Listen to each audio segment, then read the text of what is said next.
ఇప్పుడున్న ప్రెజెంట్ ఎమ్మెల్యేలు కానీ మినిస్టర్లు కానీ ప్రజలకు ఏమాత్రం న్యాయం చేస్తున్నారని మీరు అనుకుంటున్నారు? కొంతలో కొంతమేరన్నా ఏమీ లేదు, జనరల్గా నడుస్తున్నటువంటిదే నడుస్తుంది అంతే. పెద్దగా న్యాయం లేదు, లాభము లేదు, ఏం లేదు. ఆ విధమైనటువంటి ఇది ఇలా ఉన్నటువంటిది. రైట్. మీ ఇంటికి ఇప్పుడు నేను బోర్డు చూసాను, ఆ సమగ్ర కుటుంబ సర్వే ఏదైతే ఉందో కులగణన సర్వే గురించి ఏం చెప్తారు? అసలు అది మీరు చదివారు? అవి చదివి ఆ రాసిన ఎంత ఆచరించేటి కావు కదా, అబద్ధాలన్నీ ఆడ రాసి పెట్టిండ్రు కదా. ఇలా అదే లొల్లి జరుగుతుంది.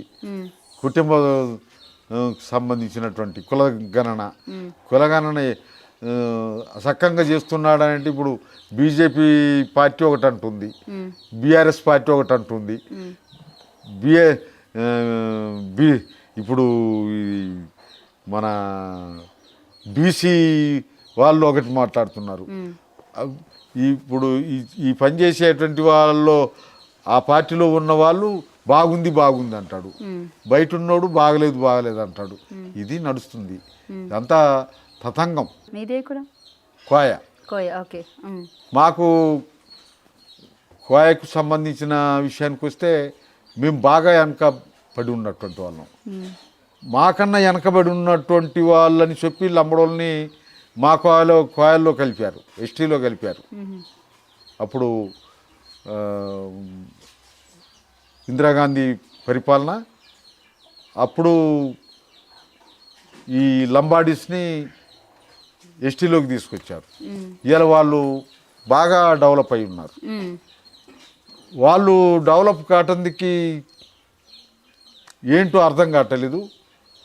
వీళ్ళు యాడేసిన గొంగడ అలాగనే ఉన్నారు. ఇప్పుడు ఈ కులగణన సర్వేకి సంబంధించి ఏవైతే ఆ 53 పాయింట్లు ఏవైతే ఉన్నాయో, ఆస్తులు, చిరాస్తులు, లేకపోతే ఎన్ని ఎకరాలు ఉంది, మీరు చిన్నప్పుడు ఏ స్కూల్లో చదువుకున్నారు, అంటే ఏ ఏజ్లో మీరు స్కూల్లో జాయిన్ అయ్యారు, ఎప్పుడు మీ 10th అయిపోయింది, మీ పాన్ కార్డ్ డీటెయిల్స్ ఇవన్నీ ఉన్నాయి చూడండి. దాని మీద మీ అభిప్రాయం ఏంటి సార్? అవన్నీ అవసరం లేదని, అవన్నీ అవసరం లేదు. వాటితోటి కులగణన తేలదు. కులగణనకు సంబంధించి నువ్వేంటి అనేటువంటి దాన్ని చూడాలి తప్ప ఆస్తుల పాస్తులతోటి చదువు సంధ్యలతోటి వీటన్నిటితోటి ఏం పని? ఇవన్నీ కూడా జనాన్ని కన్ఫ్యూజ్ చేయటం కోసం తప్ప. అంటే ఈ కులగణన సర్వే 6 గ్యారెంటీలకి లింక్ పెట్టడానికి మీరు ఏ విధంగా చూస్తారు? అసలు సంబంధమే లేదు, వాటికి సంబంధం లేని సమస్య తీసుకొచ్చి పెట్టిండ్రు. ఆ కులగణనకును ఈ 6 గ్యారెంటీలకి సంబంధం ఏంటి? నువ్వు 6 గ్యారెంటీలను ఎట్లా అమలు చేస్తావు అమలు చేయి, కానీ ఈ కులగణనకును 6 గ్యారెంటీలకి ఏం సంబంధం?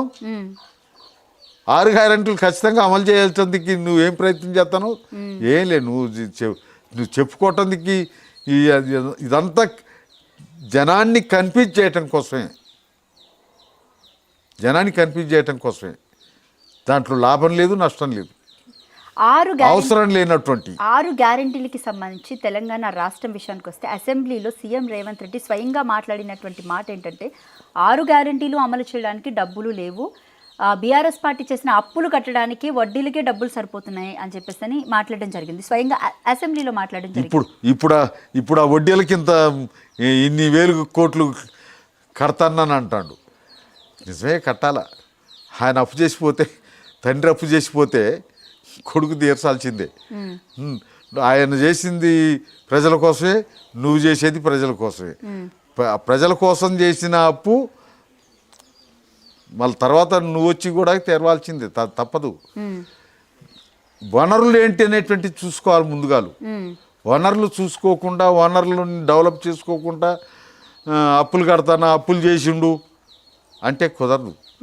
అప్పులు ఇప్పుడు ఈయన చేస్తలేడా? ఎన్నికల హామీ టైంలోని ప్రజలకు ఇచ్చినటువంటి మాటలు ఏవైతే ఉన్నాయో, మేము అంత ఇస్తాం, ఇంత చేస్తాం అని చెప్పేసి ఆ టైంలో అసలు ఇప్పుడు మేము ఇన్ని హామీలు ఇస్తున్నాం, అసలు మా దగ్గర ప్రజెంట్ ఖజానా ఉందా లేదా అనేది చూసుకోకుండా హామీలు ఇవ్వడానికి మీరు ఏ విధంగా చూస్తారు?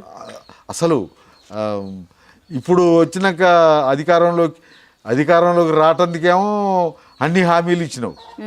ఇప్పుడు అధికారంలోకి వచ్చినాకనే అప్పులు చేసిండు, అప్పులు తీరటానికే మాకు ఇబ్బంది అవుతుందని అంటున్నావు. నీకు అప్పులున్న సంగతి ముందుగా తెలియదా? అప్పులు తీర్చాల్సిన బాధ్యత ఎవరిదనేటువంటిది నీకు తెలియదా? వాళ్ళు అప్పులు చేస్తాను, అప్పులు చేసిండ్రు కాబట్టి మళ్ళీ మనం అధికారంలోకి వస్తే ఆ భారం అంతా మనం ఏ పడుతుందని తెలియదా? నువ్వు ఆ హామీలు ఎందుకు ఇచ్చిపోయావు? నువ్వు అప్పుడు ఇచ్చినటువంటి ఆయన అప్పులు చేస్తూ ఇచ్చిన హామీలు తప్పు. నువ్వు మళ్ళీ ఇప్పుడు మళ్ళీ అధికారం నడవాలన్నా మళ్ళీ పరిపాలన కొనసాగాలన్నా కానీ ఎంత భారం అనేటువంటిది తెలదా? ఏం లేదు, ఎప్పుడు కొట్టే డబ్బా అప్పుడు కొడుతున్నావు, ఎప్పుడు వాడే పాట అప్పుడు పాడుతున్నావు. అధికారం కావాలి, ఎంతసేపటికి అధికారం కావాలా? అధికారంతో నువ్వు ఏం చేస్తాను అనే దానికి వస్తే ఏమీ ఉండదు.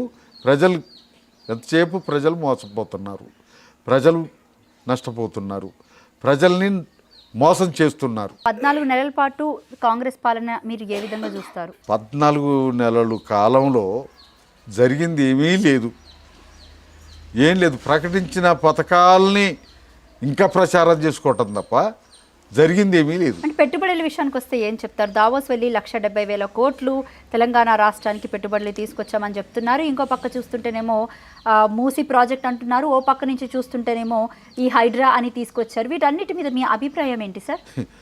ఇప్పుడు పెట్టుబడులు పెట్టిందంటే అదేంటి, దాని ఏమంటారు? అప్పు కాదా? వాడు ఏడు పెట్టుబడి పెడతాడంటే అప్పు కాదా? అది మళ్ళీ అప్పు కిందికి వస్తుంది కదా. వాడు మళ్ళా ఆ పెట్టుబడి పేరుతోటి ఎంత సమకూర్చుకోవటానికి ప్రయత్నించాడా? వాడు నష్టపోతాడా? పెట్టుబడులు పెట్టి ఈయనకి దానం చేసి నష్టపోతాడా? పెట్టుబడి అనేటువంటిదే అప్పు. ఇంకా కొత్తగా అప్పులు తెచ్చేటివి ఉంటాయి, డైరెక్ట్ అప్పులు తెచ్చేటివి ఉంటాయి, ఇవన్నీ ఉంటాయి. ఇప్పుడు ఈ మూసీ ప్రక్షాళన అన్నాడు, మూసీ ప్రక్షాళనకు సంబంధించి కేసీఆర్ దాని ప్లాన్ అంతా చేసిండు. కేసీఆర్ దాని ప్లాన్ అంతా చేసి దీని జోలికి పోతే బయటపడలేమని చెప్పి వదిలేసిండు. అంటే బేసిక్గా చాలా లక్షల మంది ఇల్లు ఉండడం కానివ్వండి, లేకపోతే వాళ్ళందరినీ తరలించే విధం ఏదైతే ఉందో వాళ్ళని అంతమందిని కదిలించాలి, వాళ్ళని మెప్పించాలి, వాళ్ళని ఒప్పించాలి. ఇవన్నీ చేయకుండా మూర్ఖంగా మొదలు పెడితే ఎవరికైనా కోపం వద్దు, ఎవరైనా ఇబ్బంది పడతారు. అందుకనే నువ్వు ఆయన చేసిన ప్లాను ఆయన ఎందుకు ఆగిండు అనేది తెలుసుకోకుండా నువ్వు దిగి మళ్ళా ప్రజల నుంచి వ్యతిరేకత వచ్చే పని చేస్తున్నావు. హైడ్రాకి సంబంధించినటువంటి విషయంలో కూడా అంతే. వాళ్ళు కడతా అంటే చూసుకుంటున్నారు, అప్పుడు కొన్ని కోట్లు పెట్టి కట్టుకున్నారు, వాటిని కూలగొడుతున్నావు. కూలగొట్టడానికి నీకున్న కోపం ఏందో, నీకున్న ఉద్దేశం ఏందో తెలియదు. కానీ వాడు నష్టపోతున్నాడా లేడా అనేది అనుకుంటే అక్కడ కట్టకూడదు, నిజంగానే అక్కడ కట్టకూడదు. కట్టకూడని దగ్గర వాడు కడతా అంటే అప్పుడున్నోడు ఏం చేసిండు? లేదు, అప్పుడున్నోడు ఊరుకున్నాడంటే నువ్వు ఎంబటే ఉన్నావు కదా, నువ్వేం చేస్తున్నావు? నువ్వు అప్పుడు అనుమతి ఇచ్చినోడికి కానీ అప్పుడు కడతంటే చూస్తూ ఊరుకొని ఇవాళ గోల కొడతారంటే కూడా కరెక్ట్ కాదు. ఇవన్నీ కూడా వాస్తవంగా ఆడ కట్టగూడని దగ్గర, అనుమతి లేని దగ్గర అక్రమంగా కట్టుకున్నది ఇవి ఉన్నాయి. వాటిని ఎట్లా మళ్ళా పరిగణలోకి తీసుకోవాలనేటువంటిది లేకుండా మూర్ఖంగా మొదలుపెట్టి కూలగొడతారు.